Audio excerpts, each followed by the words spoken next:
Gotta be kidding me. All right, so I can only do one review right now because we're not done yet. So I'm going to go in chronological order of when the games are listed to have started, which is starting with Pittsburgh and the Islanders. And this game, which started, I think, 3 days ago, it's going to be a late night. This game was fantastic. Really was. Jari versus Sorokin. And we'll get into the whole controversy of what may happen in the next game. Green blocks a Gensel shot. Jake Gensel was frustrated most of the night. The Penguins press at 3 minutes. The crowd was really into it. So we had a pretty decent-sized crowd in Pittsburgh. Crowd's really into it. Pretty loud. Shots were only one apiece at 4 minutes. So some shot blocking going on and some, little couple of misses of the nets, these kinds of things. Sorokin then denies Gaudreau. Then Jari stopped Wahlstrom's shot. Rust was absolutely robbed in close, as Sorokin let everybody know he's the guy now in New York for the Islanders. So the next chance goes wide as the Penguins press, and then we had a fast game so far. Islanders style of game, and it was a fast game. This game ended well before the Toronto-Montreal game, which actually started at the same time. So the shots were 5-2 for the Penguins at 7.5 minutes. The Penguins get a power play due to the pressure that they're getting, and they score on it. It's a power play marker. It's Malkin from Letang and Rust at 8 minutes and 20 seconds. Immediately after that, Palmieri tries to answer. The Penguins controlled most of the first half of that period. We get strong puck pressure by the Pens as well. It was a Penguins type game. The Penguins defense not allowing shots. Bluger had a shot that was saved by Sorokin. Very heavy hitting period. I thought it might hit over 100. The hitting slowed down, but there was over 30 shots, or 30 hits, I should say, in the first period alone. There was a 3-on-2 for the Penguins that misfires. No room out there for Barzal at that point. He's kept to the outside. But then the Islanders start to generate shots and opportunities, and in the last minute, they tie it. It's Beauvillier from Bailey and Leddy at 19:05. And then Cizikas would miss one high as the Islanders went for the lead going into the first intermission. But it's tied. And this series has been so fantastically close. So, second period, early saves by Sorokin as he continues to be the story. The Penguins press, or the Islanders press at the 3.5 minute mark. The Penguins then pressed back, and there was some good pressure back and forth in this game. Bailey had a net drive that was broken up. The Islanders end up getting a power play.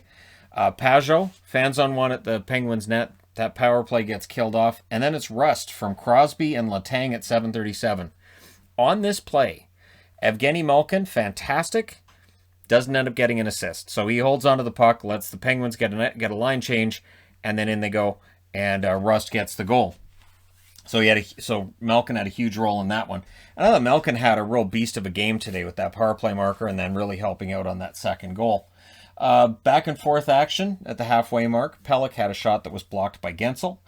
Penguins then get a power play. Gensel was denied early. Sorokin then denied him again. And then the Islanders had a shorthanded 2-on-1, which just misses the mark. So the Islanders finish off the kill. There were 4 shots by the Penguins on that power play. So you have some good shot blocking, a shorthanded chance, and Sorokin being a hero through that part of the game. The shots were 14-1 for the Penguins with 7 minutes left in the period. It was an ugly period of hockey, and I thought, well, this is going to be the ugliest period of hockey of the night. I didn't know that I was going to be wrong.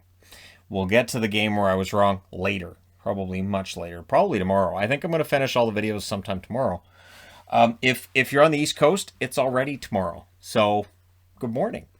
So, Gensel, yeah, he was denied. And then Zucker had a pass when he should have shot it. So he passed it off. And all I could say was, why didn't you shoot right there? The Islanders were lucky that they were only down by 1. All Penguins in that second period. The Islanders were having an issue with turnovers. Malkin was engaged and back-checking. And this is one of those games that, again, shows you when Evgeny Malkin is on and he's bound and determined and he's not taking those penalties, but he's playing on the edge, he's one of the best players in the game. There was a near miss by the Islanders at the horn, and this game at that point was 7 minutes ahead of the game between Montreal and Toronto. So, staggered out the periods kind of nicely, because as the period ended between Montreal and Toronto, this one starts up again.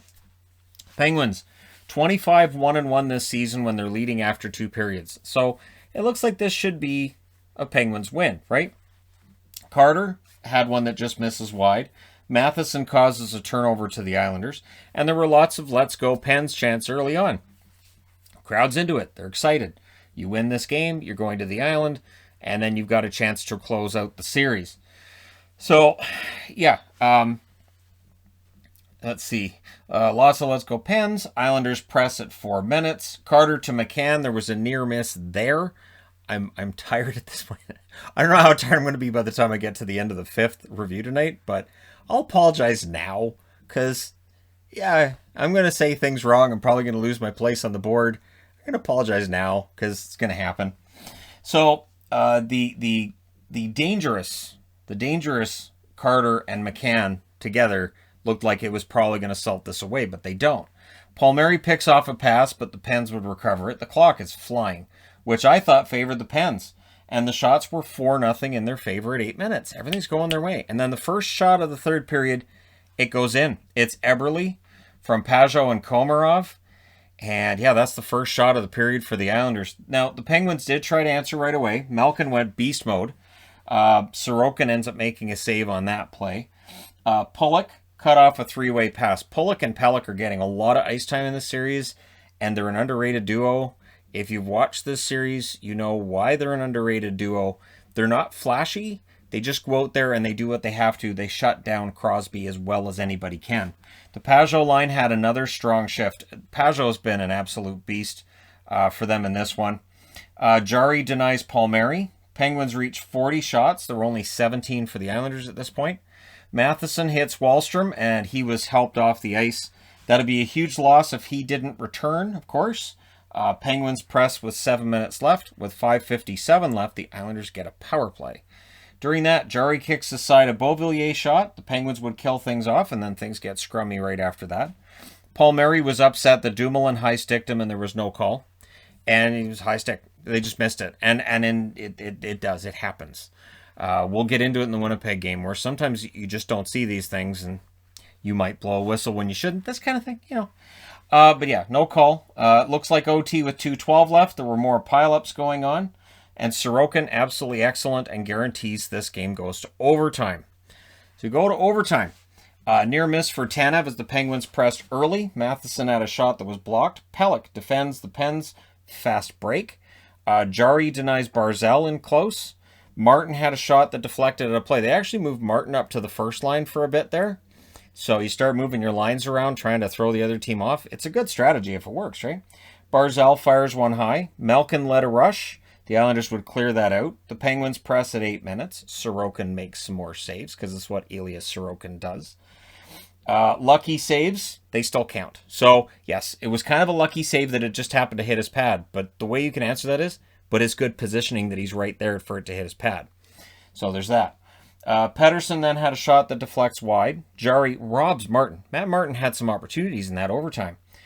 Sullivan was upset with the linesman, and I thought he was risking a bench minor. Like he was verbally abusing the officials pretty bad in the overtime, and pulling his mask down so we could read his lips and see exactly what he was saying. And it was because of an icing call he didn't think should have been icing, or they had the face off in Penguin zone. He was upset. He lost it, and yeah. So I was kind of surprised If this had happened in the first period, I guarantee he would have got a bench minor for that. They let it go because it's overtime. Penguins press with 5 minutes left. There were so many Penguins chances. So many. Like I can't describe just how many Penguins chances there are, even on all this board.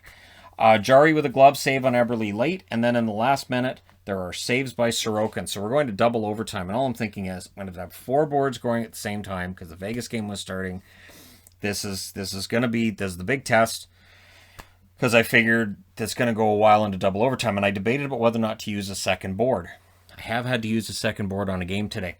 So, double overtime, it takes 51 seconds. And it is Tristan Jari that hands the puck off to Bailey. It was a brutal turnover. Bailey puts it in the net because that's what you do when the goalie hands it to you. And I've already seen on Twitter that it doesn't matter who the backup is. You can't play Jari in the next game. Your season's on the line. Unless DeSmith is good, you can't put Leg SA in net against the Islanders. You can't. So the Penguins are left again looking at their goaltending, and this is after they decided against Murray and they went with Jarry. And now if this series ends up, because now the Islanders are up 3-2 heading home. If the Islanders end up winning this series, and if that's the goal that really turns things in the Islanders' favor, there's going to be a question to be answered about their goaltending. I would be very surprised if Pittsburgh doesn't have an overhaul in net if this is what they're undoing in the first round. Because, again, they haven't won a round in a few years. And if they lose again to the Islanders, I think there'll be some changes. So the shots in this one favored Pittsburgh the whole way through. Just Sorokin was fantastic. I didn't see the 3 stars. I don't pay attention to the 3 stars in the playoffs because they don't really matter. They're even less impactful than they are during the regular season, to me anyways. Sorokin was fantastic. For me, he's all 3 stars. Shots were 12-10 Pittsburgh in the first, 20-4 Pittsburgh in the second, 9-6 Pittsburgh in the third, 8-7 Pittsburgh in the first overtime. Both teams had 1 shot in the double overtime. Your final shots, 50-28 in favor of the Penguins. Power plays, 0-2 for the Islanders, 1-2 for Pittsburgh. The hits, 47-46 for the Islanders. Block shots, 13-9 in favor of the Islanders. Sorokin saves 48 out of 50, and Jarry saves 25 out of 28. And again, I can't see how, unless DeSmith is good to go for the next game, I don't see any way that they would play Leg SA for the next game. That would be absolutely bonkers. But it's been kind of a bonkers year, so who knows? Let me know your thoughts regarding this game in the comments section below, as always. Don't forget to hit like and subscribe if you're browsing your way through. You just happened upon this video. Thank you guys so much for watching, for all your support. I will talk to you again soon.